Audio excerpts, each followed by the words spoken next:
Hey guys, this is History Man back in West Virginia, coming to you with another update on the progress of the train layout. I know it's been a while, sorry, you know how it is. You gotta, one, I gotta make time for coming up here, and two, you just gotta be in the right mood to do it.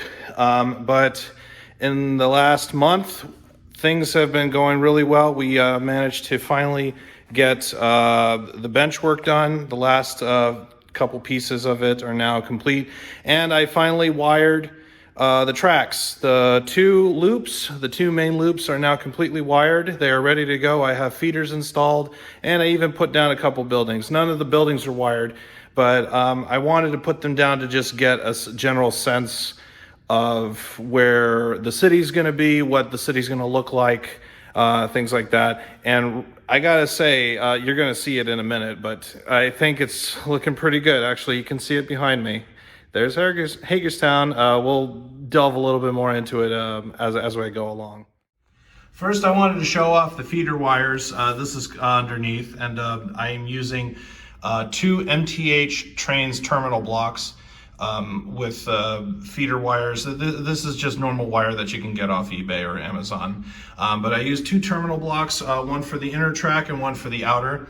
I don't have a bus wire running around the length of it because actually I've given some talk that I've had, or I've read forum threads and such on OGaugeRailroading.com, and it seemed like the bus wire probably would have been just extra work.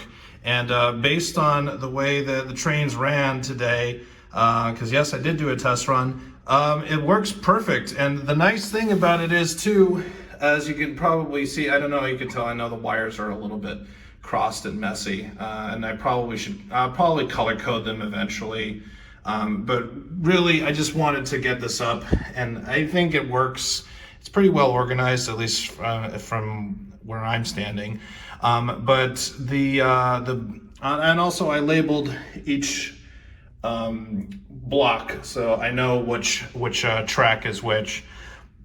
But the nice thing about these terminal blocks is that given the size of the layout, I actually thought I would probably need more feeders, but turns out I have actually quite a few. I have a couple feeders left over. I have, I think, 2 on the outer track, and I have 5 feeders on the inner track. The inner track is, I guess it makes sense because it's shorter.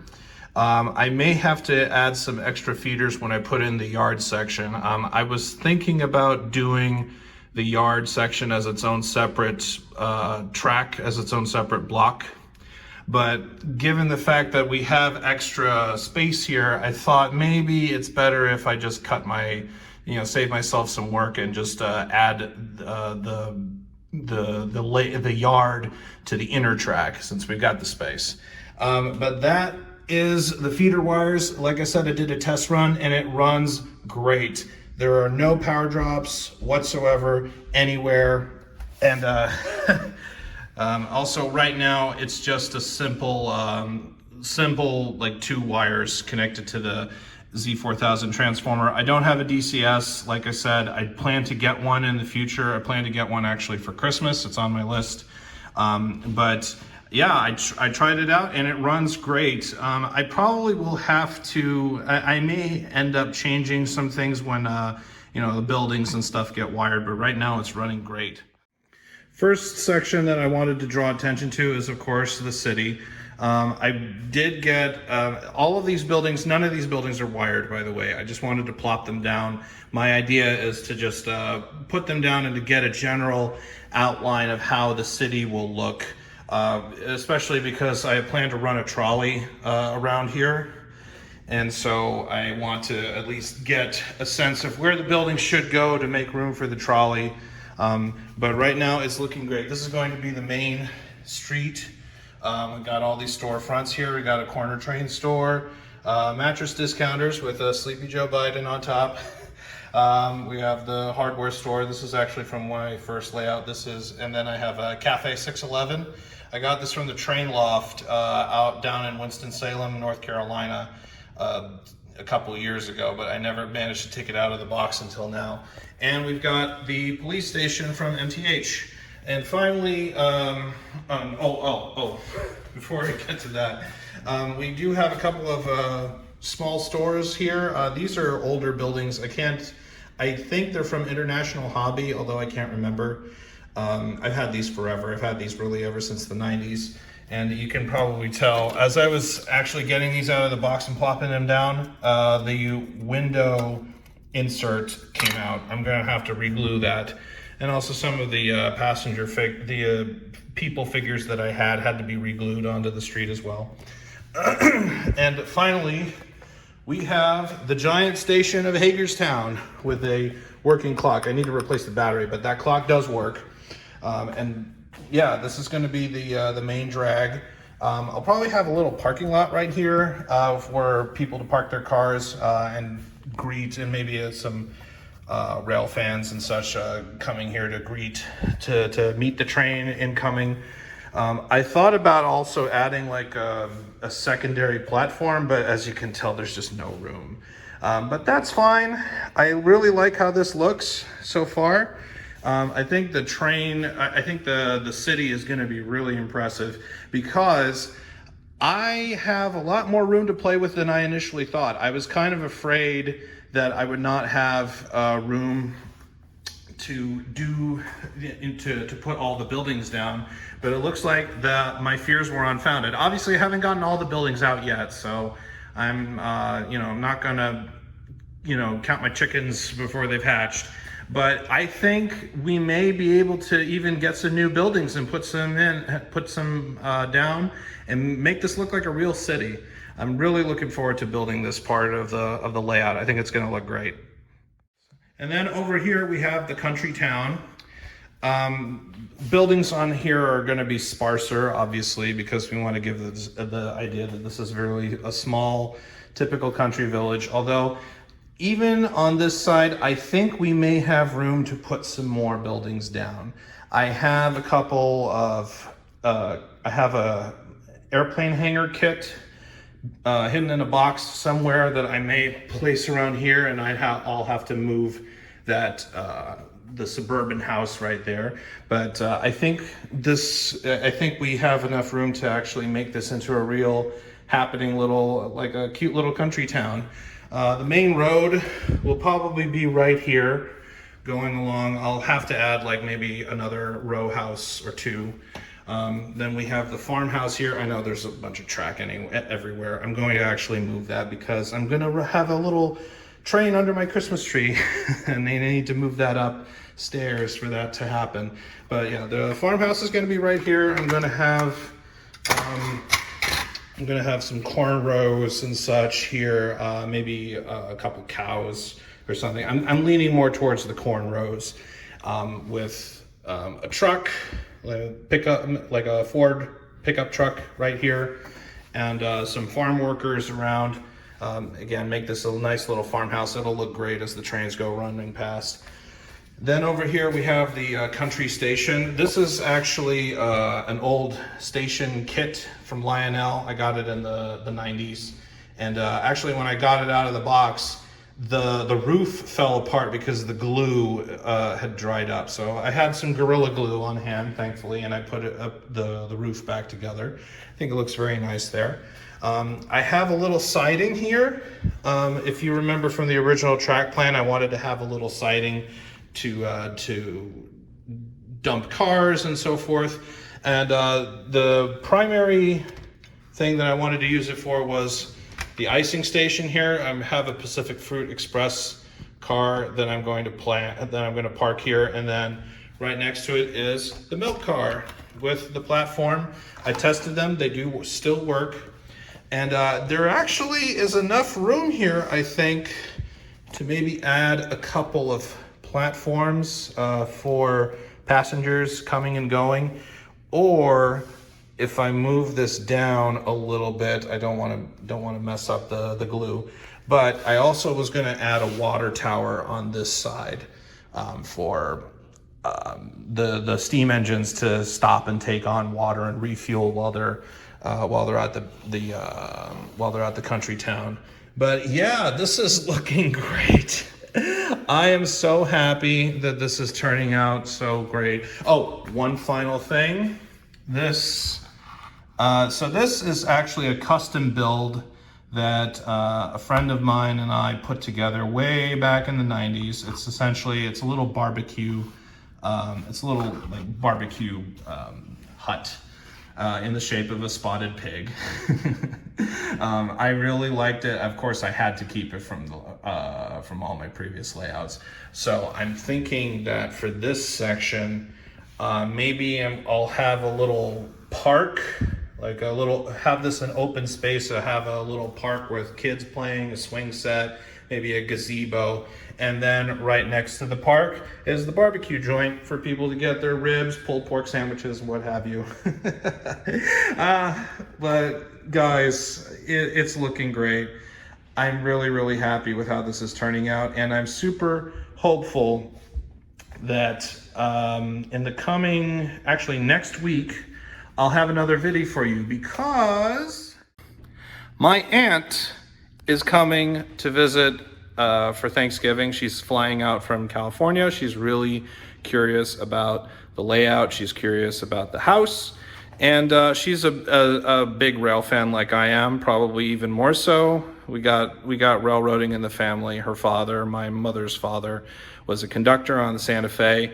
And of course, she takes every opportunity she can to ride on trains and follow in Grandpa's footsteps. Auntie, if you're seeing this, you're going to have a lot of fun. I really am looking forward to seeing you. And I think you're going to love it. You're going to love it. But for now, thanks guys for watching.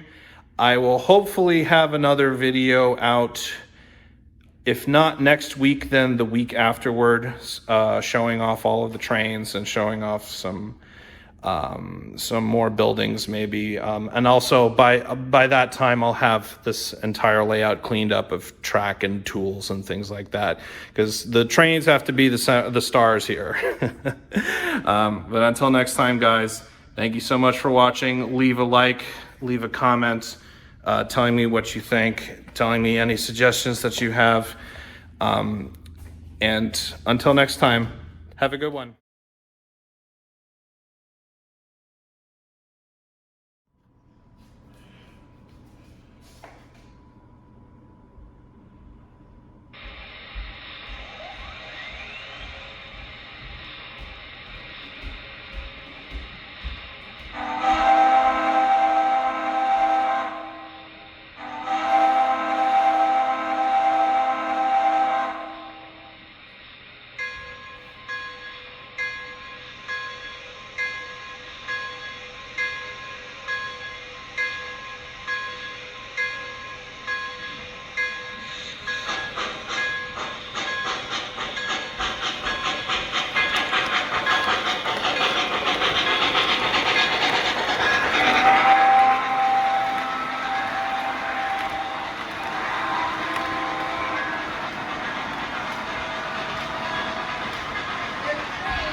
out.